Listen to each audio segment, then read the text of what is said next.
Boa noite para você de casa. Agora o NTV News. Depois de semanas em colapso, alívio no sistema público da saúde em Patos de Minas. Ocupação hospitalar pelo SUS deixa os 100%, mas na rede hospitalar particular continua sem vagas. Cai a taxa média de casos da Covid no município, mas em um único boletim, 13 mortes são confirmadas. Primeira morte por Covid-19 completa um ano.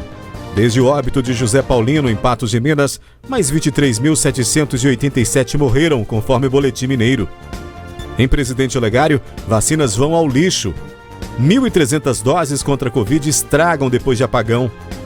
Em Patrocínio, rapaz descumpre toque de recolher, desacata PM e é agredido por policiais. Também em Patrocínio, fiscalização acaba com aglomeração em bar. Agora, Paracatu e Varginha são obrigadas pela Justiça a cumprir a onda roxa impositiva. Entre as vítimas do acidente em Praça de Pedágio na BR-050, neste domingo, uma família da cidade de Coromandel. Em Areado, ponto às margens de rodovia continua como lixão. Areado apela mais uma vez para que estradas sejam consertadas. Situação inviabiliza deslocamentos. Produtor rural deve ficar atento ao calendário para vacinação de bezerros contra a brucelose. Tem ainda a nossa análise da notícia e muito mais informações do NTV News, que começa agora.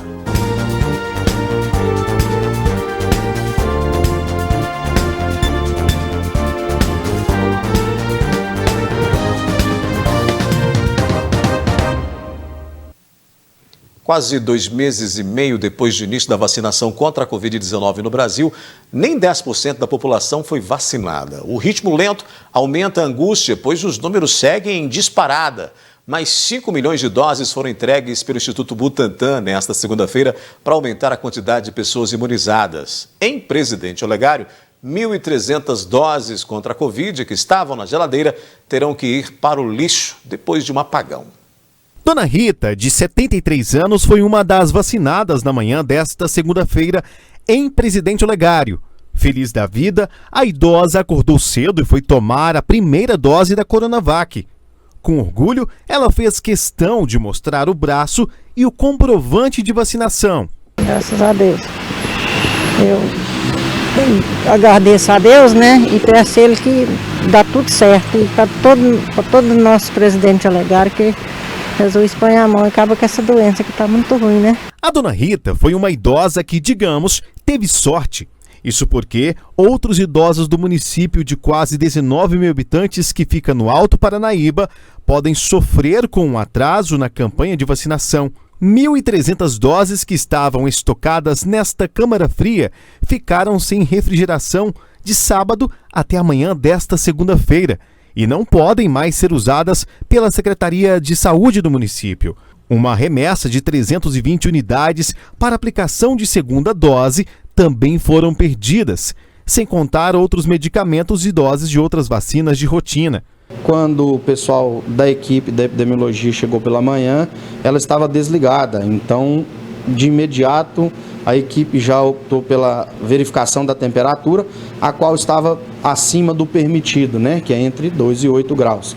A perda dos medicamentos pode ter sido causada por uma pane na placa-mãe da câmara fria, que aconteceu após o apagão na cidade no último sábado. Na manhã desta segunda-feira, um eletricista foi até o local.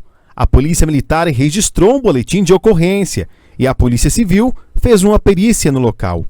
Um inquérito para investigar as causas deve ser aberto nos próximos dias. A gente vai encaminhar esse equipamento para assistência técnica autorizada para ter um laudo a respeito disso também, né, mais fidedigno. Mas o que foi levantado, eles podem ter tido uma falha na automação do aparelho, que é um aparelho que tem aí 12 horas de autonomia em bateria, quando há falha da energia elétrica, do fornecimento. E o que leva a ver também, né, durante essa investigação e a análise prévia desse técnico, que pode ter tido alguma avaria no aparelho no momento do retorno da energia. A queda de energia também aconteceu em Patos de Minas, cidade próxima à região, porém durou poucos minutos. Questionado sobre o sistema de automação da câmara fria, que pode ter falhado, o secretário confessa que a Secretaria de Saúde errou em não ter conferido a situação do equipamento após o apagão. Nos próximos dias, os 2 refrigeradores serão enviados para o Hospital Municipal da cidade, onde há movimentação de pessoas 24 horas por dia. Teve, durante aí esse período, eu acho que pela nossa equipe, a confiabilidade no aparelho, que visto o mapa de temperatura desse aparelho, é um aparelho muito estável. Então, houve sim, talvez, essa falha. A gente vai investigar, juntamente com os demais órgãos, a responsabilidade sobre isso. O problema gerou transtorno para quem ia ser vacinado no início desta semana aqui na cidade de Presidente Olegário. A campanha de vacinação para pessoas acima de 73 anos foi interrompida parcialmente pela manhã até que tudo fosse solucionado. A Secretaria de Saúde utilizou doses que chegaram no início da semana para imunizar as pessoas que aguardavam a dose da vacina. As doses que se perderam eram para a semana toda, ou seja, de toda forma, mesmo organizando o calendário de vacinação, vai haver prejuízo e muitas pessoas vão ficar sem a dose da Coronavac. A dona Lúcia ainda não tem 73 anos, porém, ela seria uma das próximas a serem vacinadas. Agora, ela vai ter que esperar mais um pouco. Eu quero vacinar. Se tivesse para mim, eu queria. Representa um atraso, Aí, enquanto tá perdendo, as pessoas aí ficam sem vacinar, O ex-prefeito da cidade defendeu a imunização imediata e disse que o local não possui segurança e infraestrutura adequada para armazenar as doses da vacina. A vacina não é feita para ficar armazenada, Eu acho que sim, o prefeito tinha que ter se organizado, a equipe dele tinha que ter se organizado, chegou a vacina, ela já ir direto para ser aplicada no idoso, O lugar de armazenar a vacina é no braço do idoso, não é na geladeira, não. Segundo lugar, é que o prédio ali não oferece condições nenhuma. O prédio foi construído na década de 60 ainda, está com a rede elétrica toda danificada. O prédio que você viu lá não tem segurança nenhuma, então tinha que ter sido armazenadas essas vacinas temporariamente lá no Hospital Municipal, que inclusive tem um gerador para suprir a falta de energia elétrica. Procurado pela nossa reportagem, o prefeito de Presidente Olegário, Sargento Renes Cambraia, do Cidadania, não quis gravar entrevista. Mas ele disse que discute medidas para melhorar a qualidade no armazenamento das doses e vai se pronunciar oficialmente à imprensa após a apuração dos fatos. Em nota, a CEMIG informou que o pique de energia foi ocasionado por um acidente envolvendo uma máquina agrícola que derrubou uma estrutura da linha de distribuição localizada a 25 quilômetros de Araxá no último sábado. Logo após a ocorrência, as equipes da companhia realizaram os procedimentos necessários para garantir a integridade física do motorista da máquina agrícola e transferir o atendimento para a subestação Araxá 1, diz o texto. Um casal e uma criança de 2 anos de Coromandel, além do motorista de um caminhão, morreram carbonizados depois do acidente em uma praça de pedágio na BR-050, próximo a Campo Alegre de Goiás, neste domingo. 8 pessoas que estavam no local ficaram feridas e foram levadas para a cidade de Catalão. O motorista do caminhão baú, carregado com desodorantes, perdeu o controle e bateu na praça de pedágio. Um dos carros atingidos era de uma família de Coromandel. Reginaldo Ribeiro Silva Júnior, de 40 anos, a esposa Marielle Maísa Mendes de Faria, de 26 anos, e o filho do casal, Cauã Dornelas Ribeiro Silva, de 2 anos, morreram no local. Outro carro que estava na praça de pedágio também foi envolvido no acidente, mas os ocupantes não ficaram feridos. De acordo com a Polícia Rodoviária Federal, a série de colisões ocasionaram a explosão. Um caminhão graneleiro também foi atingido, mas o motorista conseguiu deixar o veículo antes que as chamas atingissem a cabine. O caminhoneiro que provocou o acidente também morreu carbonizado. Um adolescente de 15 anos foi esfaqueado no bairro Cristo Redentor, em Patos de Minas, neste domingo. Ele foi levado em estado grave para o hospital regional. O fato aconteceu na noite deste domingo por volta de 9 horas, aqui entre as ruas Barão do Rio Branco e Mato Grosso, que fica ao lado de um grande supermercado aqui no bairro Cristo Redentor, em Patos de Minas. E o Corpo de Bombeiros veio até aqui para fazer o resgate desta vítima que foi levada até o Hospital Regional de Patos de Minas em estado grave, mas agora encontra-se estável. Por volta das 21 horas, a gente foi acionado pela nossa central do Cobom a comparecer no endereço ali da rua Barão do Rio Branco, esquina com a Mato Grosso, onde, segundo informações, havia uma pessoa vítima de ferimento por arma branca. Deslocamos até o local na equipe da UR, chegamos lá, deparamos com a vítima deitada em decúbito dorsal, onde após a análise constatamos 3 perfurações. 2 no dorso, uma lado direito e outra lado esquerdo, e uma outra perfuração na região da coluna lombar. Muito sangue no local, foi feito pela guarnição de UR curativo compressivo no local e a vítima encaminhada ao hospital regional. A vítima tem 15 anos de idade e alega que foi agredida por um cara de um veículo não identificado. A equipe da Polícia Militar foi acionada também no local para dar suporte e já está fazendo os rastreamentos aí, o procedimento para tentar localizar esse agressor. No hospital regional, a vítima de 15 anos precisou passar por um procedimento cirúrgico para a colocação de um dreno no pulmão, já que as facadas, na verdade 5 facadas, atingiram toda a região lombar e também as costas deste adolescente. O fato agora será investigado pela Delegacia de Crimes contra a Pessoa de Patos de Minas. Câmeras do circuito Olho Vivo serão avaliadas, bem como a de outros estabelecimentos comerciais, para saber quem é o suspeito deste crime. A seguir a gente mostra que ponto às margens de rodovia continua com lixão em Areado. E também em Areado, moradores pedem que a estrada rural esteja na prioridade da Secretaria de Obras.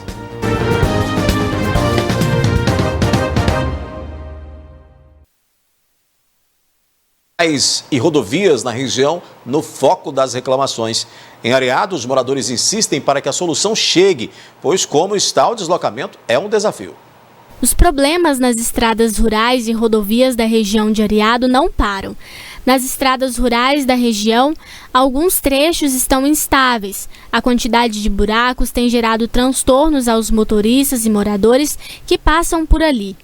O Adilson mora na região há pelo menos 20 anos e conta que de uns anos para cá o local tem ficado cada vez pior. E para não ficarem no prejuízo, periodicamente eles arrumam a estrada por conta própria. Não, com o tempo, assim, depois que foi ficando mais tempo, ela foi arruinando. Aí, de vez em quando ficava ruim demais, para nós não ficar isolado, nós, produtor aqui, nós juntava nossa turminha aqui, das nossas localidades, recardava um pouco de dinheiro e arrumava sempre onde é que nós podíamos. Mas, quando chove, a estrada fica interditada e difícil de passar. Péssima. Igual, esse ano mesmo nós ficou interditado aqui, para mim sair com o meu leite daqui e dos meus vizinhos, eu tinha de pôr no meu carro e levar, até lá no arraial do Areado. Outro trecho que tem causado problemas aos motoristas é o quilômetro 23 da LMG 743, que segundo eles é de baixa visibilidade. Até acidente já ocorreu no local. O projeto dela, quando foi fazer esse asfalto aqui, que tinha que afundar aqui, não afundaram. E o problema é porque quem sai do lado de onde eu moro, como o Dailton que teve um acidente, você tem que sair na contramão, porque a pista não tem acostamento, entendeu? Igual o Dailton saiu ali, a culpa não foi dele, não teve culpa nenhuma, mas é porque não enxerga quem vem de lá. Você não enxerga ninguém que vem de lá. Daqui é mais fácil. Você vê quem vem daqui, por exemplo, se eu sair daqui e vou virar na minha mão, eu tô vendo quem tá vindo ali de baixo, mas quem vem de lá não vê nada, você não vê nada. O leiteiro que busca leite lá em casa, passou aqui, ó, e entrou lá na pista de lá. Ele é meu primo, eu virei pra ele chama Paulinho, falei, Paulinho, você não faz isso mais não, se acontecer de uma caminhonete apontar de lá, não dá prazo você redar, ela te parte. Então é muito perigoso essa entrada aqui. O Dailton foi sair da casa dele devagarzinho, na hora que ele saiu, eu não estava aqui, não posso falar como é que foi. A minha prima tá aí para trabalhar, ele estava parado. Ela bateu nele, ela pulou por cima do carro dele. Se ela tivesse E se ela tivesse caído no asfalto, eles falaram pra mim que se ela tivesse caído no asfalto, ela tinha machucado muito mais do que ela machucou. Ela teve 3 fraturas na bacia. O que eles esperam é que o poder público, tanto do município quanto do estado, tome providências. Nesse passar a patrola, eles têm que colocar um pouco de cascalho, porque senão vai só piorando as coisas. Porque a estrada, igual vocês estão vendo, que ela vai só afundando, porque não tem o cascalho para ficar por cima. Eles vai passando a patrola, ela vai afundando. E aí não tem lugar da água sair, ela vai virando barro. E o carro não sai. Que ampliar, eu acho que ninguém vai ampliar as lateral dela. Ou então tinha que ter nessa pista aqui, em alguns lugares tem uns vãos largos, uns lugares mais largos. Ou então aumentava aqui, né, a largura pra gente sair. Pra gente sair, por exemplo, a gente sair aqui dentro da pista, para depois ter condição de entrar na pista dando seta, né? Sem precisar de entrar na contramão, e de lá também. Pois é, moradores da região de Areado solicitam também ajuda do poder público, mais uma vez, para o descarte irregular de lixo à beira da rodovia, um problema antigo e ainda sem solução. Um problema recorrente para os moradores da região de Areado e Pindaíbas é o descarte irregular de lixo à beira da rodovia LMG 743. Não é a primeira vez que somos solicitados para falar dessa questão. Já é um problema crônico, né? Que já vem, eu acredito que mais de ano, né? Fiz a limpeza, né? Paguei com o meu dinheiro e simplesmente o poder público não deu atenção à causa do que estava acontecendo. Bem, o volume de lixo no local ali próximo depositado traz sim, isso é um prejuízo muito grande. O pessoal, inclusive os lixos estão vindo para a pista, é um local perigoso, a gente tem que estar tendo cuidado. Infelizmente nós estamos com esse problema aqui próximo a nós. Entre os problemas listados estão a poluição do meio ambiente, porque afeta o solo, atrai cachorros de rua ou de chácaras nas proximidades que pegam lixo e levam para as residências, e ainda os riscos de acidentes. Pode causar outras doenças, enfim, ela pode causar diversas coisas. Está bem em frente à minha chácara e eu gostaria que isso fosse retirado daí para que nós possamos, né, ter uma vida saudável. Direto, porque o pessoal tem vezes que, não sei se desossa vaca, porco, coisa, e traz no saco e joga lá o saco de ossos. E eles vão sim, buscam. Outros cachorros vão para lá, inclusive tem uma cachorrinha que está morando lá já tem um tempo. Ela já não sai de lá mais, por isso mesmo, porque você está sempre buscando e trazendo para cá. Tem muito lá, inclusive uma madrugada passada, ontem de madrugada, eu fui em Pindaíbas buscar um funcionário meu, a pista estava toda tomada de lixo, inclusive fogões velhos, coisa muito perigosa de acontecer um acidente lá.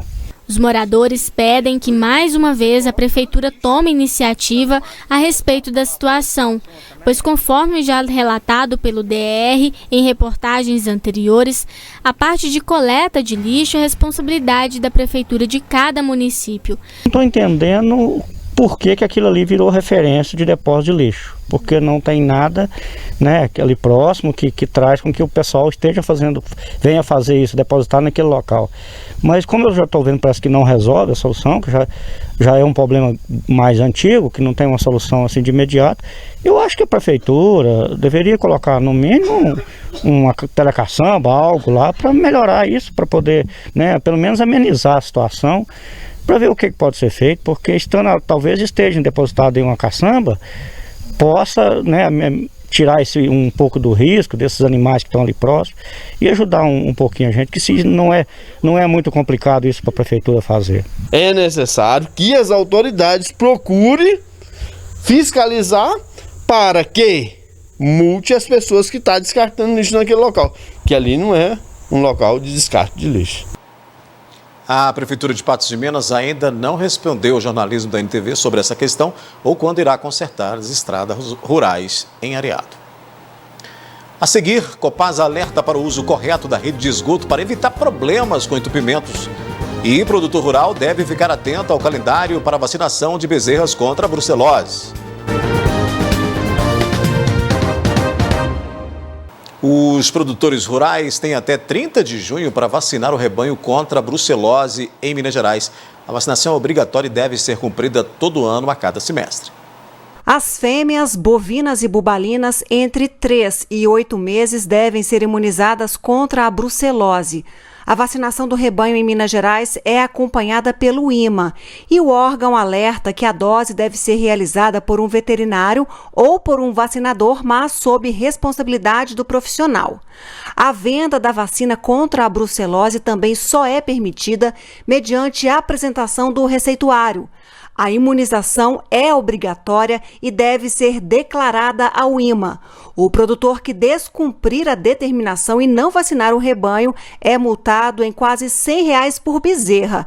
E se deixar de declarar a vacinação, está sujeito a multa de quase R$20 por bezerra. A utilização correta da rede de esgoto é de responsabilidade de todos nós.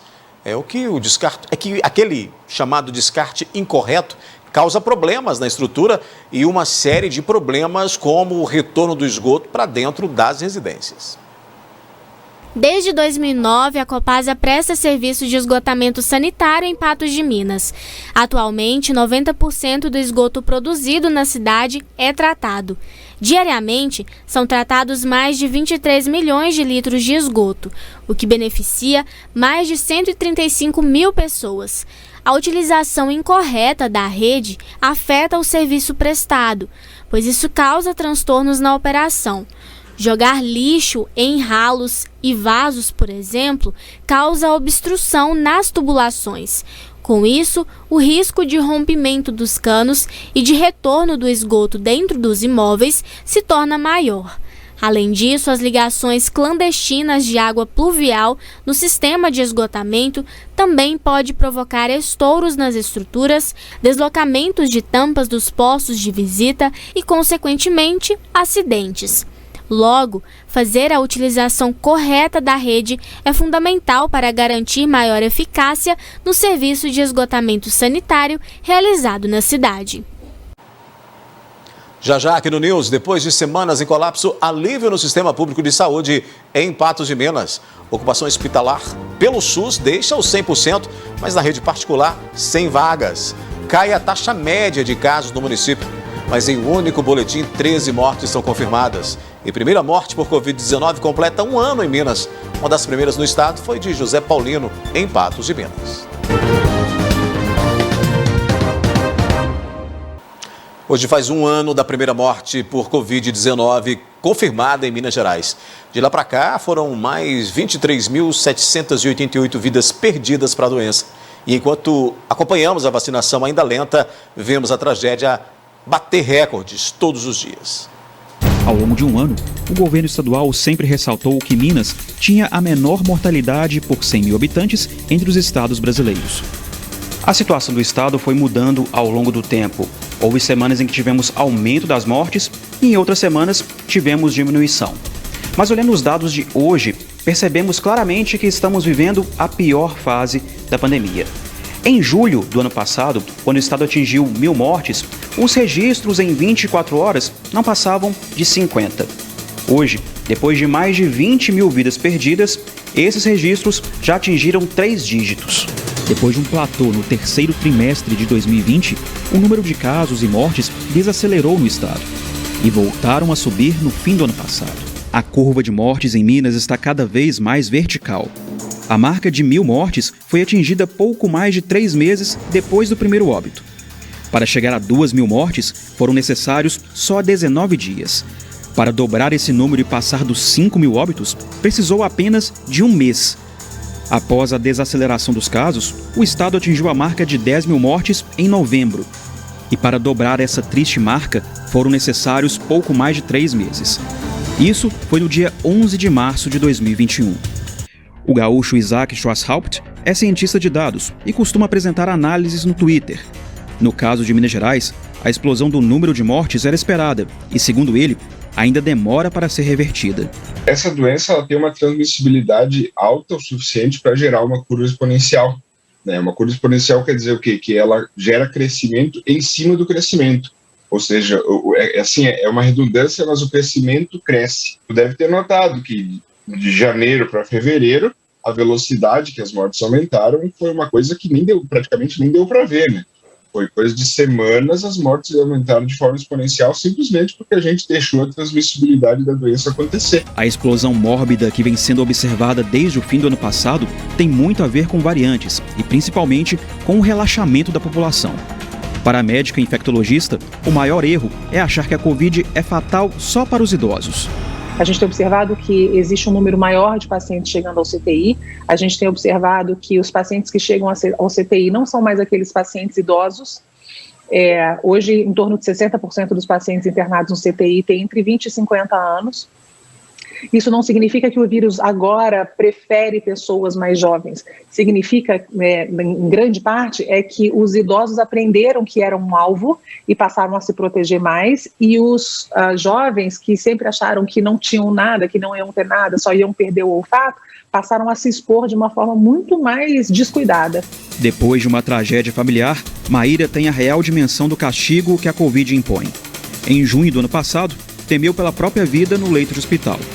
O pai e a irmã não resistiram e morreram com diferença de apenas 4 dias. Por pouco, não perde também a mãe. No início, a gente meio que, mesmo que a gente acreditasse que era verdade, a gente fala assim, não, isso vai acontecer com os outros, não vai acontecer comigo, entendeu? Não é que eu me achava super poderosa, ser humano, entendeu? Mas assim, por não acontecer com a gente ficava meio achando assim, é uma coisa meio longe da nossa realidade. Hoje não. Hoje eu já vivo no sentido assim, ai meu Deus, está acontecendo com o outro, vai acontecer comigo também. Esse é um lado negativo da doença. Agora, nossa análise da notícia com essa, né, a gente analisando essa notícia aí, esse marco aí de um ano, né, da primeira morte registrada em Minas e de toda a situação que piorou bastante lá para cá. Para falar sobre esse e outros assuntos, Gui Boaventura divide a tela comigo. Boa noite, Gui.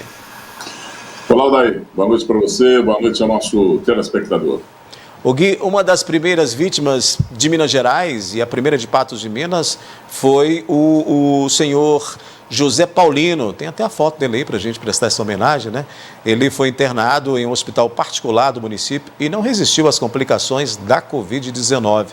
De lá para cá, em Patos de Minas, são 333 vidas perdidas para a Covid, Gui. É só uma correção aí para fazer justiça, Odair. João Alves, meu amigo, João Alves Paulino, Joãozinho Silvano, a família dele é de Carmo do Paranaíba, ele viveu muitos anos em Lagoa Formosa, meu contemporâneo em Lagoa Formosa, veio para cá poucos dias antes dele perecer com a Covid-19. Nós nos encontramos numa casa comercial aqui em Patos, batemos um papo, trocamos telefone, combinamos de conversar, infelizmente não deu tempo. Mas como era conhecido o Joãozinho Silvano, de uma grande amizade aqui, foi uma comoção na época, inclusive, a sua morte. E quando aconteceu essa primeira morte aqui em Patos de Minas, a gente levou um tempo, eu não sei se você se lembra disso, nós levamos um tempo ainda a acreditar que seria, na realidade, por conta da Covid-19. Falou-se que ele tinha tido dengue antes e que depois da dengue ele foi contaminado pela Covid-19. Verdade é que naquela época a gente não sabia o que nos esperava pela frente e muito menos o que estaria nos esperando em 2021. A nossa situação esse ano, a situação do Brasil esse ano, a situação na nossa região esse ano é uma situação difícil, é uma situação que a gente não imaginava nunca de ter chegado. Para você ter uma ideia, nós tivemos um aumento de mortes em 2020, mortes no Brasil, contabilidade de mortes no Brasil foi 22% maior do que nos anos anteriores, ou do que a previsão, do que estava catalogado como previsto para o ano de 2020. O crescimento foi acima do esperado, 22%, o que já era um absurdo. E nós vamos ter um crescimento esse ano também absurdo. Se a gente não andar logo com a vacina, se a gente não andar logo com as providências a serem tomadas em relação a esses anteparos que a gente pode colocar e, acima de tudo, se nós, população, não tivermos consciência a respeito disso. A situação é difícil, viu, Daí? E vamos avaliar então, analisar os números de hoje da Covid-19 em comparação à sexta-feira. 13 mortes do último boletim, né, de sexta para essa segunda. Óbitos ocorreram entre 9 e 27 de março, vítimas entre 28 a 90 anos de idade. E olha, o número de recuperados aumentou, viu? 96 novos infectados foram registrados, mas recuperados aí você pode observar pelos números que aumentou. Pois é, agora é o seguinte, vamos dar a César o que é de César, vamos fazer justiça para a situação. Esses 13 mortos que foram contabilizados, esses 13 óbitos que foram contabilizados de sexta-feira para cá, não foram mortes ocorridas de sexta-feira para cá. Foram mortes que foram contabilizadas no decorrer do período, não necessariamente de sexta-feira para cá, mas eram 13 mortes que estavam na fila para serem contabilizadas e foram contabilizadas nessa segunda-feira. A mesma coisa eu falo a respeito dos casos de recuperação, dos casos das pessoas recuperando em casa, dos casos confirmados de 12.100, quase 100, né, casos confirmados, o que também diminuiu, viu, Odair? Também é um número considerável e a gente tem que bater palma para a situação, porque é um número que de sexta-feira para cá, ele diminuiu consideravelmente. A gente estava tendo uma média de 100, 100 e poucos por dia aqui em Patos de Minas. Então nós tivemos uma média de 100 pessoas contaminadas nos últimos dias, e eu diria que isso aí pode ter uma contabilidade em cima da subnotificação, que sempre corre atrás desses números. Então, olhando aí os casos de internamentos, parece que você tem um mapa aí também a respeito de internamentos e com essa situação atual hoje, porque hoje no meu programa eu fiz um comentário e a gente fez um destaque a respeito disso. Uma esperança, né? Uma esperança, mas uma esperança incrível, né? Para que isso seja verdade, para que esses números estejam diminuindo de verdade, né? Então, claro, você tem esses números aí, se você tiver, quando quiser, a gente fala sobre eles. Pois é, Gui, de acordo com a Secretaria de Estado de Saúde, a segunda-feira começou com 1.011 pacientes à espera de internação em terapia intensiva em Minas Gerais. 820 são suspeitos e confirmados de Covid e 191 por outras doenças, né? Para um leito de enfermaria, são 2.807 pessoas. Dessas, 1.264 estão com Covid, né? A ocupação geral de leitos de enfermaria no estado está em 74,01% e de UTI em 86,81%. E de acordo com a Secretaria de Saúde, mesmo abaixo de 100%, há fila, porque mesmo vago, o leito já está reservado para um paciente que será transferido ou necessita antes ser hospitalizado até que ocupe a vaga, Gui. E aí a gente tem justamente esses números aí que você citou, de ocupação de leitos, porque é bom lembrar que essa perspectiva é boa, porque você tem aí menor número de pessoas em internação, ou seja, você tem aí UTI com 80% e clínico com 87,50%, mas esses não são leitos nossos que a gente tem reserva apenas para nós, né? Esses são leitos do Estado que podem ser utilizados, como diz a nota aí, para transferências, mas dá um respiro, né? Dá um certo alívio aí, né? Sim, mas aí você tem um quadro na tela que é de Patos de Minas, exclusivamente de Patos de Minas, falando da rede de hospitais privados e da rede de hospitais públicos, né? O que me deixou hoje pela manhã, que a gente chegou em torno de 50% daí, de UTIs ocupadas hoje por volta do meio-dia, da 1h30 da tarde. Por volta da 1h30 da tarde, a gente conferiu de novo e nós tivemos aí, já mudou o número aí, de novo. Nós temos agora 80% desse número, que ao que parece é tempo real, 80%, 87,5% dos leitos clínicos nos hospitais públicos. E aí a gente fala de o hospital de campanha e o hospital regional.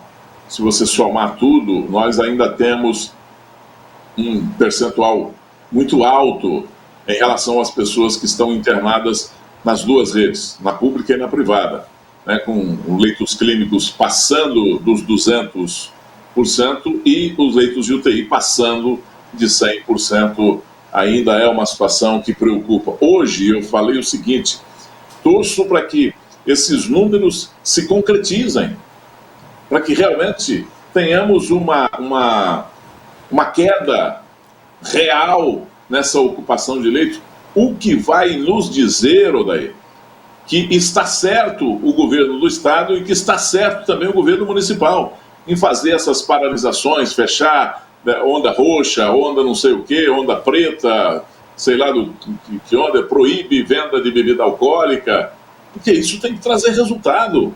É isso que nós estamos procurando. Não é se o prefeito está certo ou está errado, se o governador está certo ou está errado. Claro que a gente faz análise e comenta a respeito, colocando a opinião. Mas o objetivo principal é conferir esse resultado no final do dia sempre. Pois é, Gui, essa taxa de ocupação hospitalar, que o Luiz coloca aí na tela, pelo SUS, ela deixou então, né, o 100%, mas na rede particular ainda continua sem vagas. O Luiz põe para a gente novamente aí, só para a gente avaliar isso daí, porque na rede particular você pode perceber que não há vagas, né? No momento, inclusive, da atualização, na rede pública havia aí 5 UTIs, isso na tarde de hoje, 5 UTIs vagas na rede pública, 3 no hospital de campanha e 2 no hospital regional, né?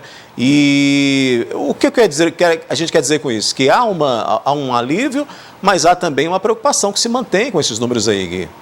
Claro, claro. Não é só a rede. A rede pública já está confirmado aí que ela é muito pequena, ela é frágil, ela não suporta atender a demanda de maneira nenhuma.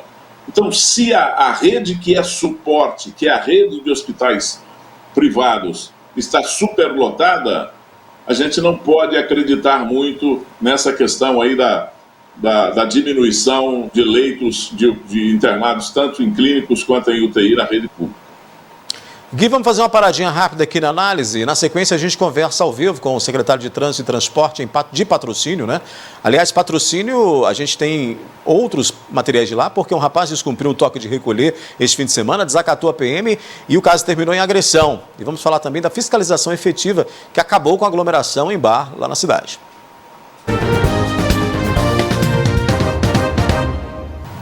Policiais de Patrocínio faziam patrulhamento na Avenida Faria Pereira na noite de sábado, quando foram surpreendidos por um ciclista que arremessou uma pedra contra a viatura que estava estacionada. O rapaz foi imediatamente mobilizado e tentou resistir. Esse mesmo homem de 21 anos havia arremessado uma pedra contra outro veículo que danificou a porta do passageiro. Ele foi preso pelo crime de dano e, segundo a polícia, ele tem problemas mentais. As imagens aí mostram esse momento. E aí a ação da polícia rápida, a Ligue, polícia sendo surpreendida então aí por esse rapaz que acabou ali tentando agredir os policiais. É uma pessoa aí com problemas mentais que a gente teve acesso a essas imagens aí lá em Patrocínio. Pois é, só pode ser louco, né?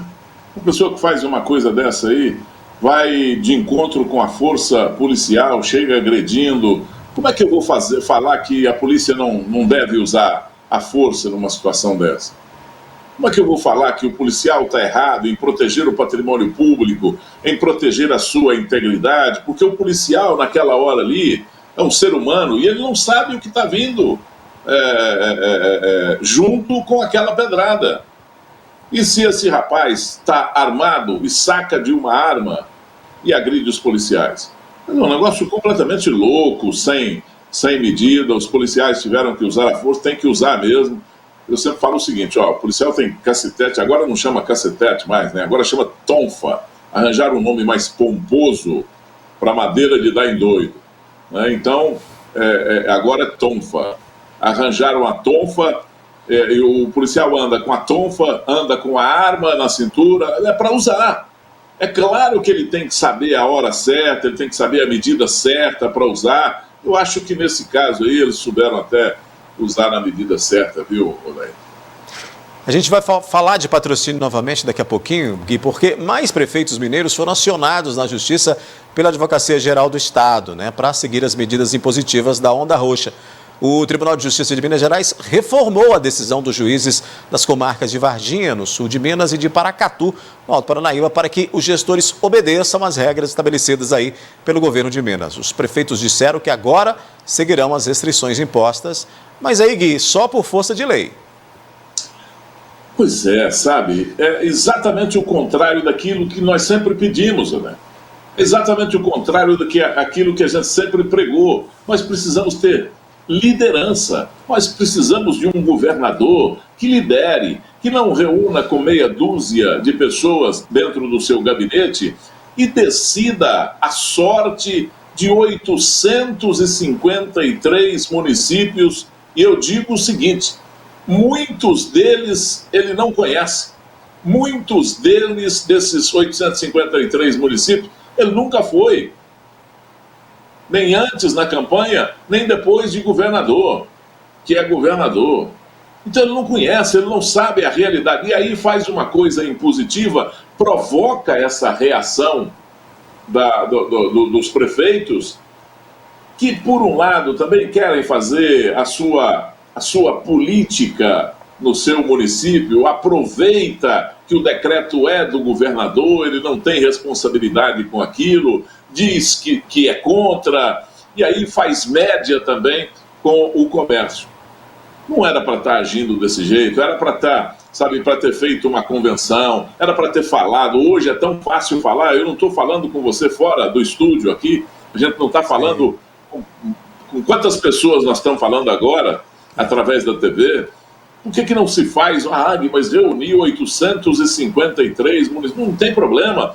Faz de 2, 3, 4, 5 vezes, mas reúne aí as pessoas, explica o que vai acontecer e não faz a coisa empurrada goela abaixo. Dá esse tipo de reação, nos traz mais despesa, traz desgaste para o Estado na Justiça, traz desgaste para os municípios e para os prefeitos na Justiça.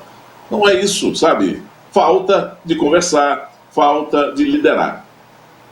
A gente volta a falar de patrocínio, Gui. Depois de descumprir a ordem de um toque de recolher, um rapaz foi agredido lá em Patrocínio. A Polícia Militar disse que foi obrigada a usar a força física depois que ele desacatou os policiais e se mostrou bastante agressivo. Na Onda Roxa, é imposta aos municípios que fiscalize a restrição na circulação de pessoas. O toque de recolher deve ser de 8 da noite às 5 da madrugada. As prefeituras que seguem a medida impositiva fazem fiscalização para que a determinação seja cumprida. Em Patrocínio, os fiscais perceberam que havia descumprimento e acionou a Polícia Militar. Na Praça Santa Luzia, o Vinícius Petraco teria desacatado os militares e se negou a cumprir o toque de recolher. Ainda segundo a PM, o Vinícius estava agressivo e resistiu à ordem dada pelos policiais, sendo necessário o uso da força. O rapaz foi contido e ainda levou tapas e socos. Quem filmava a ação pediu que as agressões cessassem. Ele não é bandido, não! Não é bandido, não! Não é bandido, não! Não bata! Não bata! Não bata! Não bata ele! Sargento! Sargento, não bata ele! Sargento, não bata ele! Não bata ele! Sargento, por favor! Por favor! Por favor! Não bata ele! Não bata ele! Sargento, não! Sargento, não bata! Não bata ele! Não bata ele, por favor! Em nota, a PM disse que apura as imagens que circulam nas redes sociais e que mostra apenas o momento em que os militares usam de força para conter o Vinícius. O Vinícius Petraco, Gui, ele pagou fiança e foi liberado ainda no sábado. Agora, aí nós temos uma situação que precisa ser avaliada, né? Nós temos ali um momento de uma reação, contra-reação, a polícia tentando mobilizar, desmobilizá-lo, né, ali naquele momento. Há um desentendimento e a polícia, e aí acaba ocorrendo essa reação aí. De que maneira a gente classifica isso? O local, o toque de recolher, a ação policial, Gui? Olha, vamos nos ater à ação policial, que é a notícia fim desse material. Tem duas vertentes. A primeira delas é o seguinte, A pessoa que é abordada pela polícia militar não precisa ficar bravo, não precisa querer achar que é desaforo, não precisa querer achar que não pode ser abordado porque pode estar na lei, votada pelos nossos representantes, que nós colocamos no poder. Nós temos aí a regra que tem que ser cumprida. Então a polícia pode abordar. E aí é o seguinte, vai para a delegacia, vai para frente da autoridade policial para resolver. Caso tenha alguma coisa que resolver, resolva lá, sentado, bonitinho, chama o advogado, tá tudo certo. Qualquer pessoa está sujeita a passar por esse tipo de coisa. Não precisa de gritar, agredir, medir força. Agora, o outro lado da questão, falei agora há pouco a respeito do policial que usou da força ali com aquele rapaz que jogou pedra na viatura, e deveria ter usado sim, que é a força no limite da força, autorizada pela lei, autorizada pelo Estado, autorizada pelo comando, para que ele use esse tipo de coisa. Não pode bater, né? A polícia não foi treinada, não foi criada para dar tapa na cara, para chutar as pessoas no chão. Lamentável isso. Eu espero que a Polícia Militar, que é uma das melhores polícias do Brasil, se não a melhor polícia do Brasil, é a Polícia Militar do Estado de Minas Gerais, e a gente conta aqui, Polícia de Minas, que é a classificação, a Polícia do Paraná e a Polícia do Estado de São Paulo são classificadas as 3 melhores polícias do Brasil. Então, Minas tem uma polícia que não merece isso, sabe? Que não merece ser julgada e comentada por esse tipo de ação. E não dá para dizer que é mentira, porque contra a imagem não tem explicação, né? Não tem argumento, é uma imagem. Eu volto a repetir, polícia foi usada para usar a força, foi criada para usar a força, ela é regulamentada e treinada para usar a força, mas a força de contenção, ela não é para usar a força de agressão. Volto a repetir, tapa na cara, chute, esfregar, espancar, isso não é papel da Polícia Militar do Estado de Minas Gerais, e é preciso que o comando da Polícia Militar, o comando do 46º Batalhão, lá em Patrocínio, o comando, mesmo que empírico hoje, da 10ª Região, e o comando da Polícia Militar tem que se explicar para a sociedade brasileira. Porque nós não podemos temer a polícia. Eu não posso ter medo de ser abordado pela Polícia Militar. Eu não posso imaginar que a Polícia Militar vai me abordar e vai me bater na cara. Isso não existe, isso não, sabe, isso está fora de qualquer contexto, isso está fora de qualquer tipo de coisa que a gente possa analisar aqui. Pois é, Gui, a fiscalização trabalhou mais no final de semana em Patrocínio, né? Nesse domingo teve que acabar com uma aglomeração no centro da cidade. No pior momento da pandemia, há quem não colabora mesmo. Muitas pessoas foram flagradas, até sem máscaras, em um bar no centro de Patrocínio.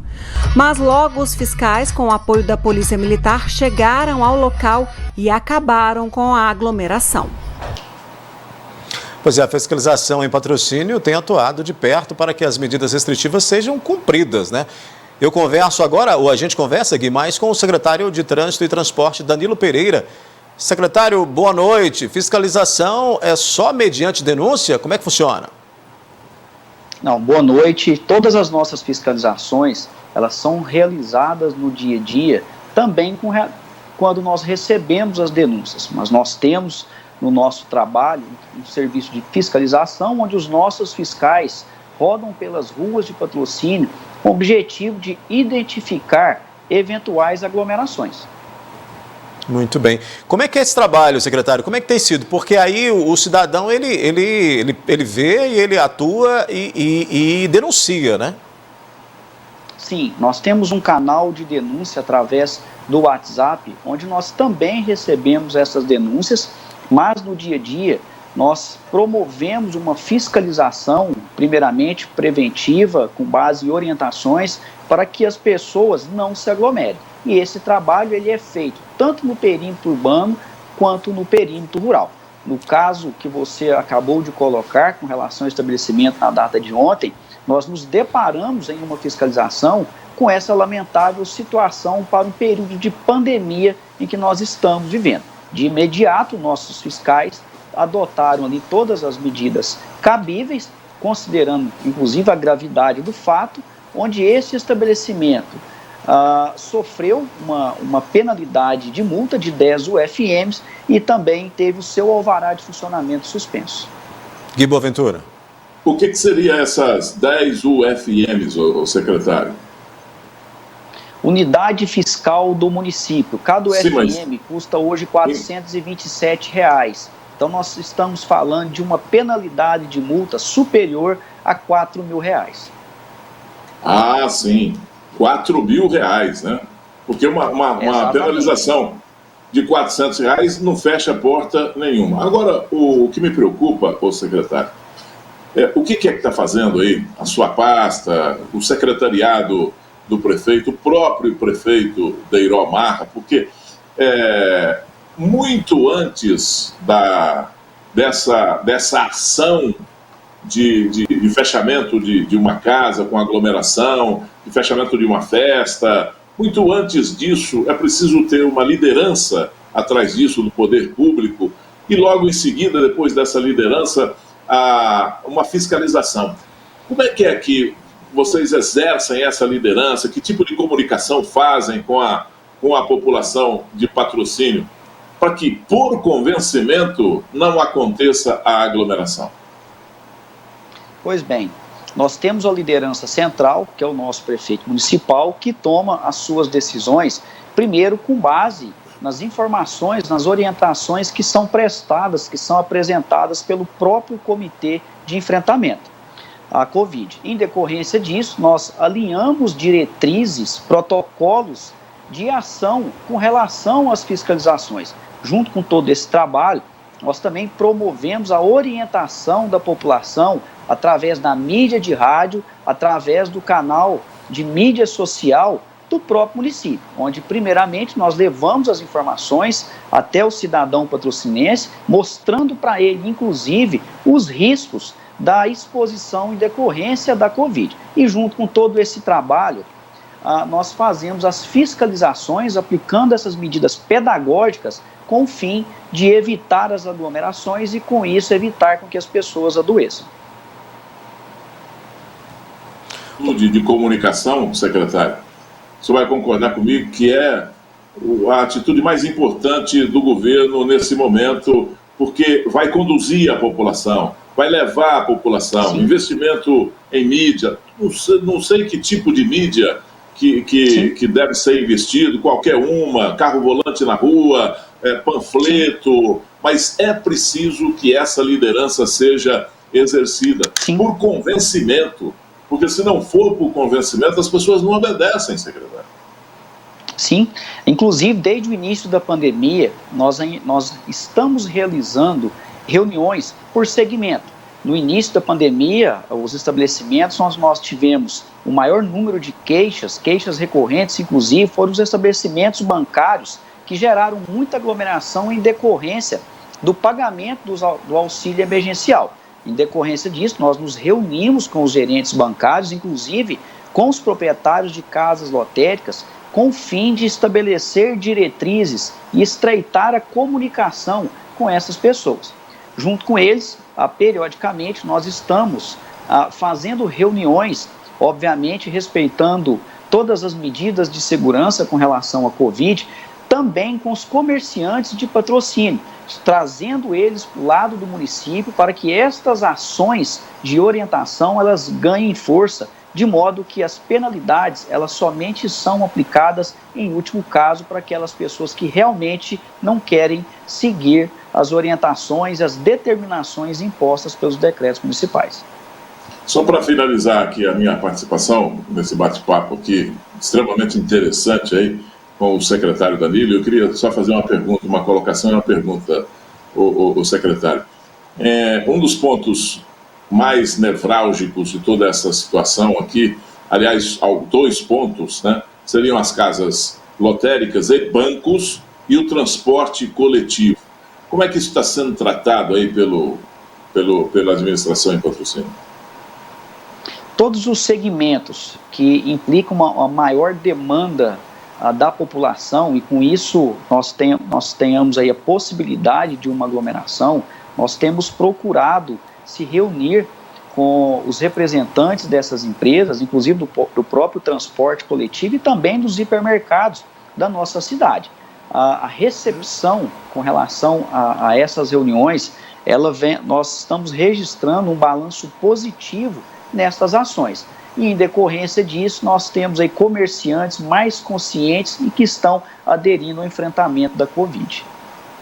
Secretário Danilo Pereira, de Trânsito e Transporte de Patrocínio, muito obrigado por sua participação aqui no NTV News, secretário. Eu que agradeço a disponibilidade, o convite para estar aqui, inclusive prestando contas para a população da nossa região com relação aos trabalhos prestados pela nossa secretaria. Muito bem. Gui Boaventura, então com essa a gente encerra a nossa análise de hoje, mas amanhã a gente vai estar aqui de volta, hein? Estaremos aqui, sempre presente.